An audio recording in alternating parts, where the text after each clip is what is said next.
Okay, so we've been talking about doing pouch checks and seeing what people carry in their different pouches or whatever. Whenever I pack out my backpack to go out or anything like that, I do what's called modular packing. So it's a large pack with various smaller packs and pouches within it, and each one is dedicated to a specific purpose. This one in particular is dedicated to my fire kit, and that's literally all that is in here is fire kit stuff. This is a Badger Claw Outfitters made in the USA pouch.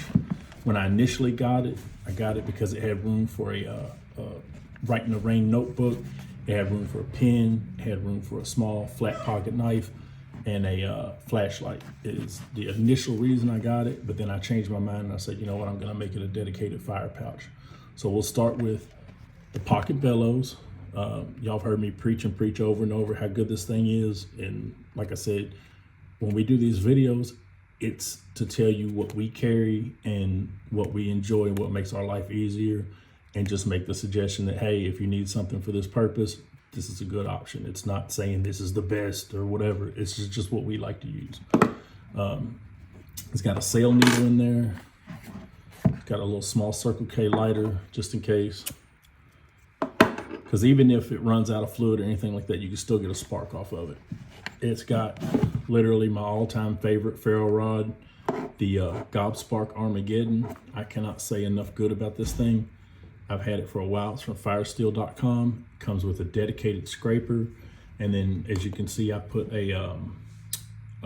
some Gorilla Tape around it as emergency backup kindling if I needed to, or to repair rips in a tent or rips in a pack or anything like that, to waterproof a seam if I have to, but it's there, and I keep a length of it just in case.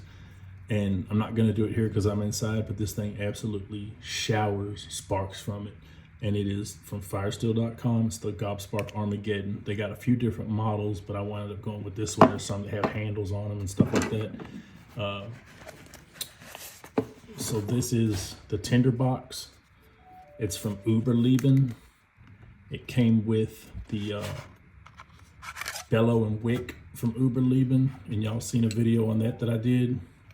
I also carry a length of lamp wick with it. I can use this to make more char cloth if I need to, so that's one of the reasons I like to carry that.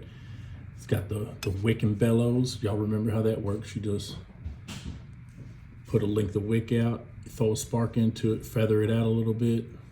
And then when you're done transporting your fire, you pull it down to extinguish it, or you can pull this out and use this as a bellows. I've got my Uco stormproof matches in there, which I swear by, and one of their striker pads, and one of their sweet fire cones. I got some jute twine.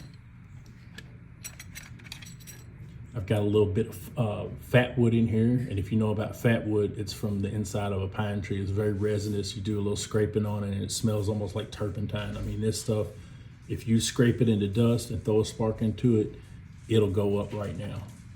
I've got some char cloth that I made. I've got a couple of fire plugs from Exotac or Zeotac. I'm not sure if I'm saying that right, but you just feather these out, throw a spark into them, you got fire. I've got a few pieces of flint and chert. I haven't found a lot of flint around here, but we have a lot of chert in this area, so anytime I go hiking, I pick up some. And then I also have this dedicated flint striker, and this is what I use to get my sparks. It's an old body file that I cut down to fit in here, and this thing throws great sparks off of. As long as you have a good sharp piece of chert or flint, you're gonna get great sparks with something like this. But some people have actually forged out flint strikers or fire steels that are dedicated just to that.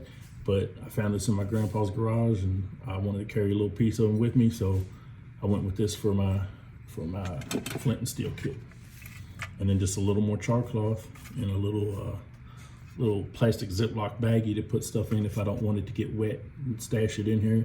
And that's my fire kit.